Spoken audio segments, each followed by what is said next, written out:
Well, we'll bring up some weirder stuff here. I wanted to bring this up. This is a little something by John Keel. We talked about John Keel a few episodes ago when it comes to the Android invasion. John Keel, notable ufologist, a paranormal investigator, wrote Mothman Prophecies, various other books. And we went over like a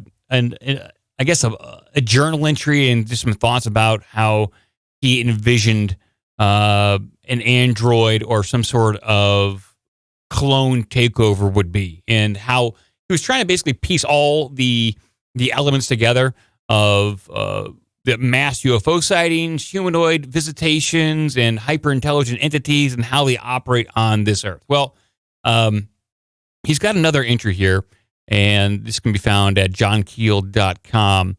And this is his predictions for the year 2000. And so, like the Conan bit? Kind of like that. But he wrote this back in the mid-'60s. So he was kind of like in between books. And he was just writing down some thoughts that he thought were going to be prevalent, some ideas that he thought were going to be prevalent, the mindset of the world in the year 2000.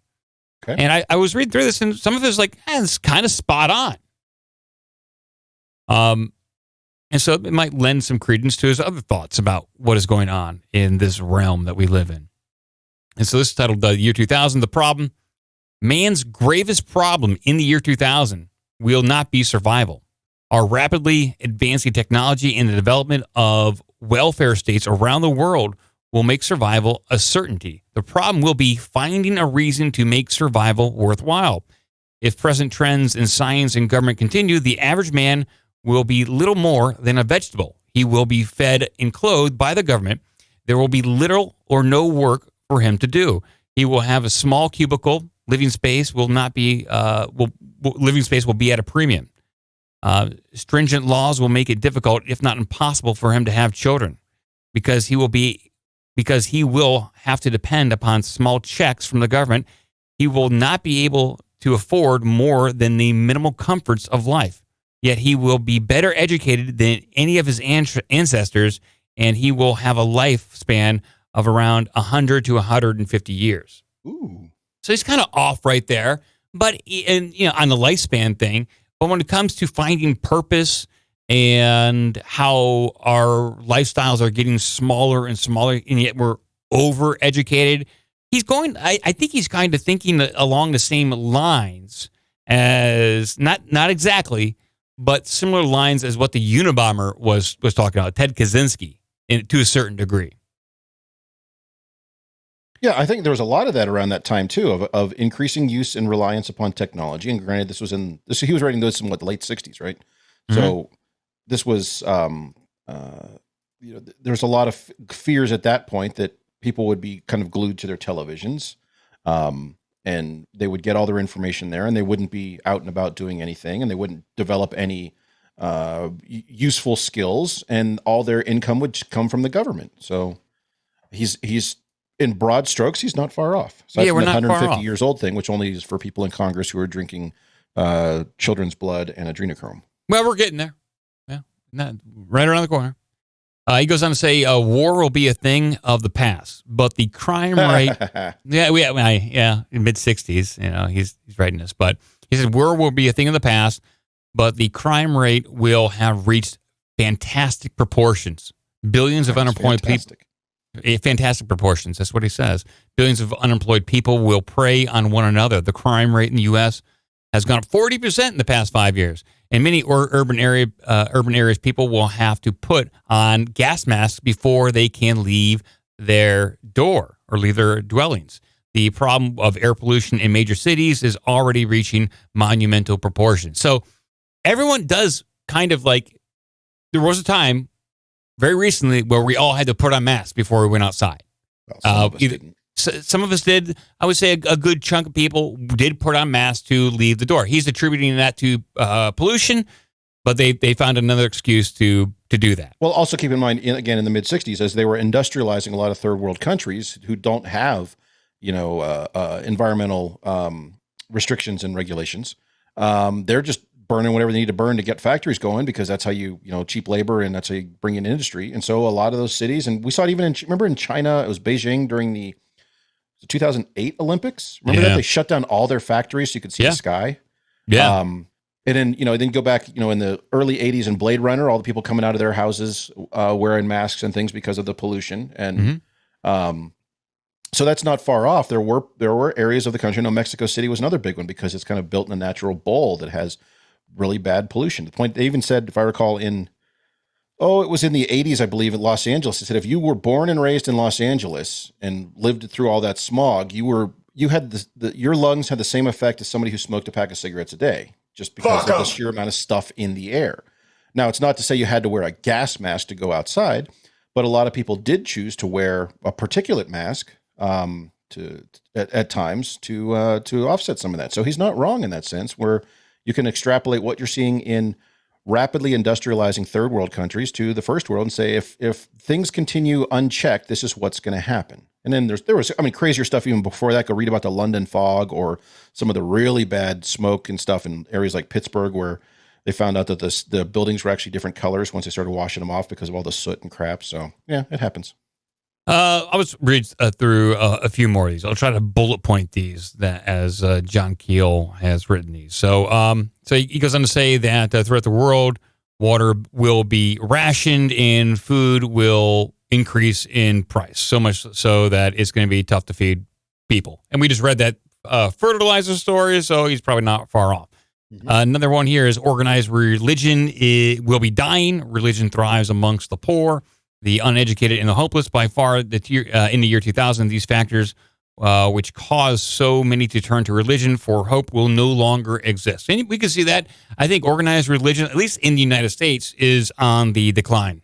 It has been for several decades. I think dramatically since about 2000 or so, but it's taken a major hit in the last 2 years. Remember, even went up to the Supreme Court, sort of, where they had a Supreme Court justice ruling on it, that it was okay to violate people's fundamental First Amendment rights to gather for religious reasons because of COVID. So as long as people are scared of that, they can shut down churches. And I think, honestly, people aren't going to be going back to those. So you have all these churches that used to get, 150, 200 people every Sunday. Yeah. I don't think, even when they're, allowed to do that, allowed to have in-person services again, that number's not coming back. So in that sense, he's correct. But it was not because of how did he phrase it? Religion is the uneducated and the poor. And the poor, yeah. Religion is the opiate of the masses, sort of thing. But it's what we're actually seeing is I think a deliberate attack on organized religion, because that's community building, and they don't want that. They want the government want that information coming from the government only, not from anybody else. So he does. There's some things that obviously are not true in here when he talks about medicine, but on one of these topics, he says death will be very rare, and in certain instances can be reversed. Well, I think the ruling elite are actively trying to get their consciousness implanted into some kind of machine, or they'd love to have some sort of clone body that they can get their consciousness into. So they're working on it. If they have this technology, we don't know about it. So what's the term for that, where you get removed from your body? Transhumanism. Transhumanism. There's a movie with Johnny Depp about that. Really? A new one? No. I think the movie came out in like 2008. Yeah. The one he made about 10 years ago. Yeah. I forgot about that. Where his consciousness was put into a supercomputer in this facility that he owned. I don't remember much about the movie. It's an interesting concept. I don't really remember people, and he became like he put himself in the body of Ed 209. I don't know. I may be making this up. That would be a better movie. That's a movie that I would watch, but no, I don't think so. No. Goes on a murderous rampage. He goes on to say geographical changes. Most of Europe and the United States will be gigantic, sprawling cities. 100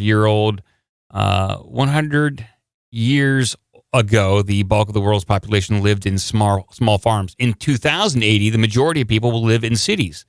Desert areas in Africa and the Middle East will be reclaimed. I think that's correct already now. Yeah, I think that's true. I think that was true in the 80s, right? Yeah, well, that started post-World War II in the 1950s as people moved en masse from rural areas to cities. And I think that's only accelerated to the point where, I don't know, some huge percentage of the population lives in an urbanized area. Now, keep in mind, they would consider where you live an urbanized area because you have city utilities and things like that. So He moves on to politics. He says, by the year 2000, John Keel said, a world government will be in the making. In order to cope with the tremendous problems of the future, a worldwide political organization will be very necessary. The nations of the world will have complex ties. The survival of the human race will take precedence over ideological differences of nation. Red China will be recognized and will be the dominant power in world politics. Oh, that's right. So this was written prior to Nixon's visit to China. Interesting. Yeah. So he is dead spot on that. He's right on right there. He goes on to say there will be almost no difference in the characteristics of various nations. Architecture will be the same the world over. People will dress the same everywhere. They will be forced to eat basically the same foods. Much of the charm of those faraway places will be gone. Faraway places, I'm sorry. Faraway places. So I think that's what they want. I think they want this one world order, and they want it to be run the way China is run. Well, you've said it several times in the past that you want that Star Trek future. So you're going to get it, but not the way you want. No, it's going to be a twisted, dark Star Trek future. It's going to be a J.J. Abrams Star Trek future, not the Ray Bradbury Star Trek future. It's going to be real dark with lens flares everywhere. So you're going to have to wear color-coded jumpsuits depending on your job. Yes, this is all very interesting. Go to your replicator to get your daily portion of paste to eat. Well, I don't get, so in that one, he talked about the world government, and everyone's kind of wearing the same thing. But in this next one, he goes into fashion and what he thinks fashion will be. He says, oh, come on, silver jumpsuit, silver jumpsuit, silver jumpsuit. The change in sexual mores will bring about radical changes in fashion. Synthetic fabrics will be used generally. Fabrics such as wool and silk will be rare and very expensive. Clothing will be designed for comfort. Women will be scantily dressed, and men will dispense with such things as collars, ties, vests, long trousers, etc. Personal beauty. Pants. Get rid of those pants. Pants are constricting. We're just going to get rid of that stuff. I don't know. But this is what he said. So maybe not that far. Or just no pants. We could just be naked all day. He goes on to say personal beauty will be heavily emphasized. Most people will be young looking, thin, and very healthy. Their clothes will accent their sexuality. He hasn't seen America. He's like, he's idealizing it. Isn't the majority of America like obese? Okay. Oh, so I need to find a picture of a fat guy in a jumpsuit. All right. So. Yeah. Can you find a fat guy in a silver jumpsuit, please? That's the future. It's kind of like WALL-E. He goes on to say space travel will not be commonplace in the year 2000, but it will be a reality. We will have explored the majority of the planets in our solar system, and bases will have been established on those capable of supporting life. The space program will be a major economic asset, replacing war industries of earlier times. People of the world will be employed in these programs. By 2050, groups of colonists will be sent to other planets, but this will not solve the population problem. So, okay. We haven't gotten that far. Of course, he was writing this right at like the height of the space race. Yeah. And if you recall, it was going to be, we're going to be on the moon by the end of the decade. We're going to be on Mars at the end of the 70s. We're going to have established colonies in the 90s. So that would make perfect sense. But instead, they're like, we got to the moon and we're done. Just a quick transportation. Automobiles will still be the chief means of transportation. He says that there will be airlines that can carry up to 300 passengers. He says a trip to Europe will cost as little as $25 one way. You got that wrong, pal. You blew it! Then he goes on to arts and entertainment. Since the arts and entertainment, I kind of interested about this. So since the common man will have a great deal of leisure and entertainment,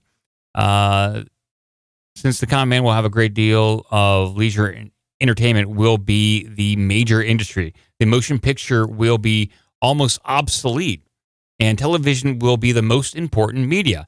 In countries, TV will be directly subsidized by the government, and there will be a heavy accent on educational programs. The average man will have a good education and will, therefore, demand high-quality entertainment. Gigantic color TV screens, wafer thin, will be found on walls of most homes. Well, that was predicted in 2001. So yeah, a lot of people were thinking that way. Star Trek, turn on the view screen, giant TV. Yeah. Guys driving around the galaxy watching television. So back in 1965, he said this: newspapers will be few in number. Most major cities will have only 1 or 2 dailies. General magazines such as Life and the Saturday Evening Post will have disappeared.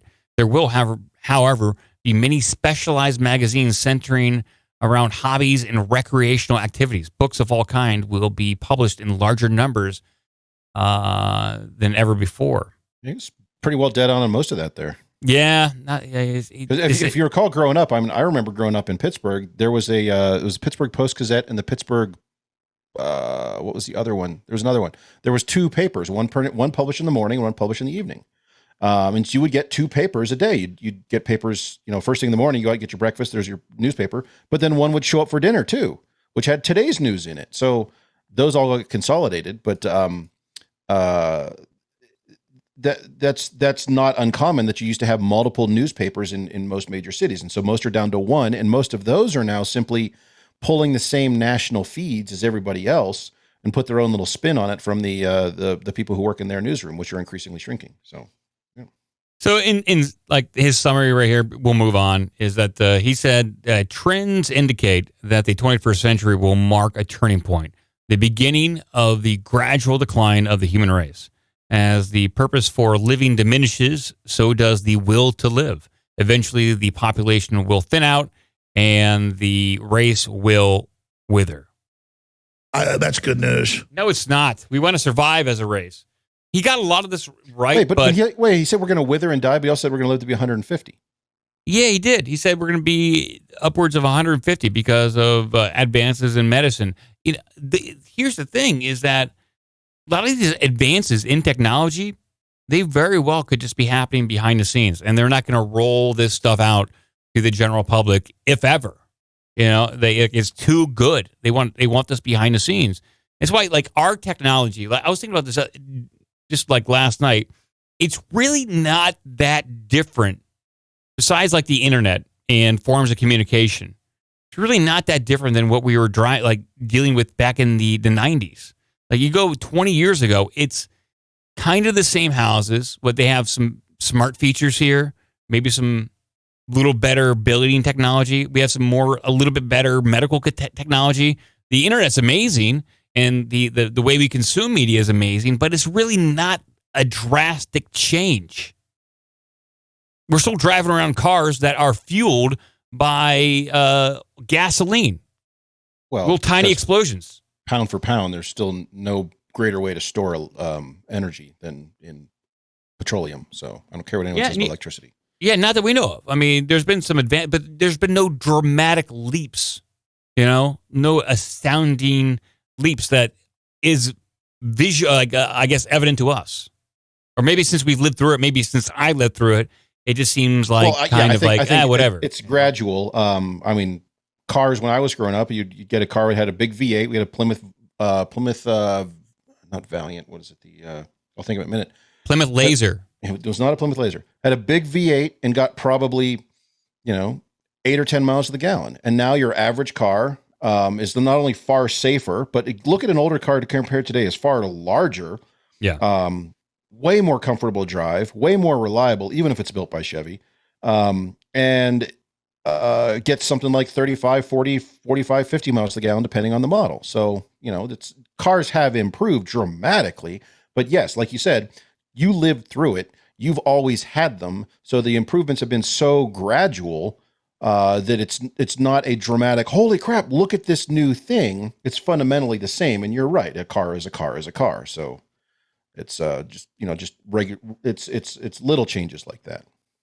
I guess the most significant things would have been the improvement of like computer graphics and the ability, like CGI and like that computer processing power, like that's amazing. That kind of stuff, like looking back at the 80s and the graphics that we all know and love when it comes to like the Nintendo Entertainment System versus what you get now with PlayStation or any common game console. That'd be something you could point at and say, yeah, here's something in 30 years have changed dramatically. 40 years.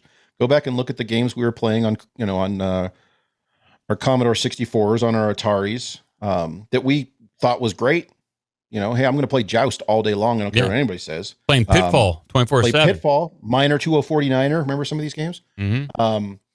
And then you look at what kids have today, or what, in the case of you and Joe, what you guys have today, bunch of nerds. Yeah. It's way different now, but you're basically playing like a live movie now these days. But then imagine what are we going to have in another 10 years? It's going to be blowing our minds. And no, despite what anybody says, it's not going to be freaking VR. It's not going to happen because no one wants to live inside a giant set of sunglasses. But that's usually where everyone goes. It'll be VR. But hey, speaking of VR, remember we had VR back in the 80s. And it was crappy then. Yeah. These computers, I tell you, they just get crazier and crazier. But you're right. You could point at any one of the things that we still have, and they have dramatically improved over the time. But you're right. There's not been like well, you're jaded, but I think you're right to say there's not been a single dramatic, transformative bleep bloop landed in the middle of the Super Bowl and gave out a new energy source for flying cars. It just hasn't happened. Yeah, it's like between the 40s and the 50s, you had the jet engine really being perfected. Then 50s to 60s, you had rockets being perfected or used to escape the atmosphere. There's like some major steps, and we still got cars, while more efficient. I'm waiting for that anti-gravity technology that they got to be rolled out. 0-point energy, some sort of, Nazi Bell drive transmission. So we're all doing good things. Like we got the Nazi Bell. We know it does something. Let's just hook it up to a car. I'm telling you, Mike, do not market that as new for 2022. The Nazi Bell transmission. It's not the best. Not going to go over well. PR campaign, ad campaign for your. Someone's going to have to pull you aside. Like, Mike, you can't. You might want to change it. Oh, all right, yeah. The Nazi craft. Nope, that's the wrong word. No, get away from that word. Go away. All right, we'll move on here. Stop talking about this crap and talk about some other crap. Give us an email at ourbigdumbmouth@gmail.com. Check out obdmpod.com for all the social media and donation links. Be a part of the magic.